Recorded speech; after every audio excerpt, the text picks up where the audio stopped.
नमस्कार दोस्तों, आज हम बात करने वाले हैं प्रोटेम स्पीकर के बारे में। आप सभी को मालूम है कि 18 लोकसभा का सेशन शुरू हो गया है और पहले दिन ही विपक्ष ने सरकार में हमला किया है कि उन्होंने पहले दिन ही संविधान का उल्लंघन किया है। जिस तरह से उन्होंने प्रोटेम स्पीकर की नियुक्ति की है वो संविधान के खिलाफ है। अब ये खिलाफ क्यों है इसके बारे में डिस्कस करते हैं। पहले देखते हैं प्रोटेम स्पीकर होता क्या है। प्रोटेम का मतलब होता है फॉर द टाइमिंग, यानी कि कुछ समय के लिए। ये बेसिकली इसको आप टेम्परेरी स्पीकर भी कह सकते हैं।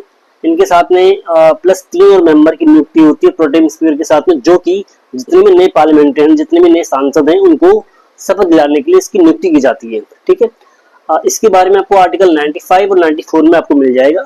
94 में बेसिकली जो हमारे जब भी क्या होता है कि नए लोकसभा का जब गठन होता है तो पुराने लोकसभा के जो स्पीकर महोदय होते हैं वो नए लोकसभा बनते ही अपना त्याग पत्र देते हैं। उसके बाद में जो राष्ट्रपति जी हैं वो प्रोटेम स्पीकर की नियुक्ति करते हैं इन सभी को शपथ दिलवाने के लिए।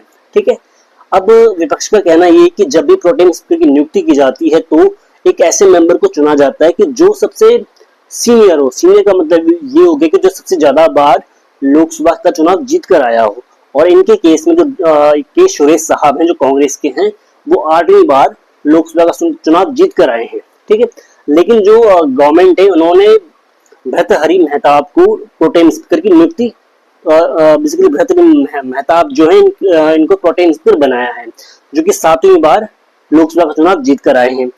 तो अब इनका विपक्ष का जो कहना है ये है कि आप लोगों ने बेसिकली संविधान का उल्लंघन किया है।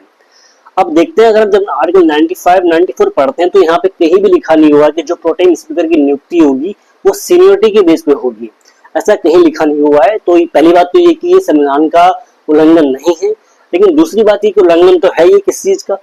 बेसिकली क्या होता चला आ रहा, जब से हमारा देश आजाद हुआ है, जब से पहले आम चुनाव हुए हैं, उसके बाद से एक परिपाटी बनी हुई, एक क्या कहेंगे परंपरा बनी हुई है कि जो भी प्रोटेम स्पीकर बनता है वो सबसे सीनियर मेंबर बनता है। ठीक है, तो इन्होंने बेसिकली जो उल्लंघन किया है वो संविधान का उल्लंघन नहीं किया है, वो एक परिपाटी परंपरा का उल्लंघन जरूर किया है। ठीक है, लेकिन एक और बात है कि क्या आज तक कभी ऐसा हुआ नहीं है क्या? डेफिनेटली 2 बार हो चुका है ऐसा, 1956 में और 1977 में, जबकि सीनियरिटी को छोड़ के प्रोटेम स्पीकर किसी अन्य को बनाया गया। ठीक है, अब हम बात करते हैं थोड़ा सा जो भर्तृहरि महताब है इनके बारे में। ये बेसिकली हैं उड़ीसा से हैं, उड़ीसा के जो पहले मुख्यमंत्री थे उनके पुत्र हैं ये, राइट। और कटक से इस बार बीजेपी के नाम से चुनाव जीत के आए हैं। पहले ये जो बीजू जनता दल है उनकी पार्टी में थे, राइट। अब अगर हम बात करते हैं, अगर आप देखो अभी एक नई न्यूज जो आ रही है कि जो स्पीकर महोदय हैं दोबारा से ओम बिरला जी को चुना गया है, क्योंकि स्पीकर का जो आर्टिकल है 93 आर्टिकल में स्पीकर के बारे में बताया गया है।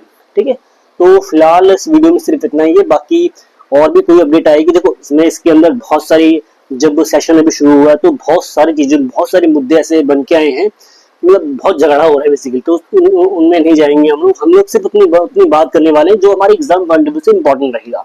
ठीक है, तो फिलहाल इस वीडियो में सिर्फ इतना ही। बाकी thank you very much, God bless you all. थोड़ा बेहतर हो सकता है।